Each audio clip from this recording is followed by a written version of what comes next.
তো বন্ধুরা, একটা দেওয়ানি মামলা কেন এত সময় লাগে? তো দেখেন, একটা দেওয়ানি মামলা স্তরভিত্তিক কাজ করে।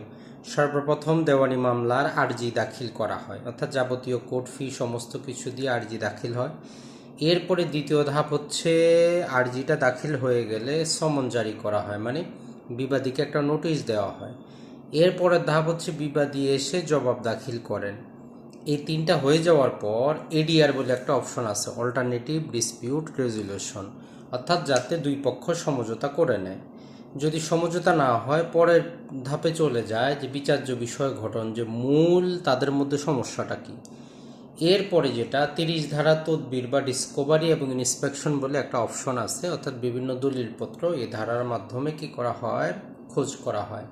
এরপরে চূড়ান্ত শুনানির তারিখ নির্ধারণ।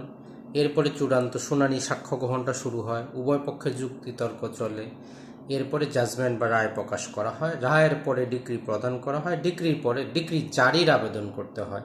তো এতগুলো স্তর অতিক্রম করতে এবং প্রতি স্তরে বারবার সময় নিতে, সাক্ষী, বিবাদী, বাদী সবার অনুপস্থিতি এবং ডিগ্রি পাওয়ার পরে আবার আপিল, রিভিউ, রিভিশন এগুলো করতে করতে 10, 15, 20 বছর একটা দেওয়ানি মামলায় কিন্তু এমনিতেই চলে যায়। তাহলে আজকে থেকে বুঝতে পারছেন কেন এত সময় লাগে দেওয়ানি মামলায়।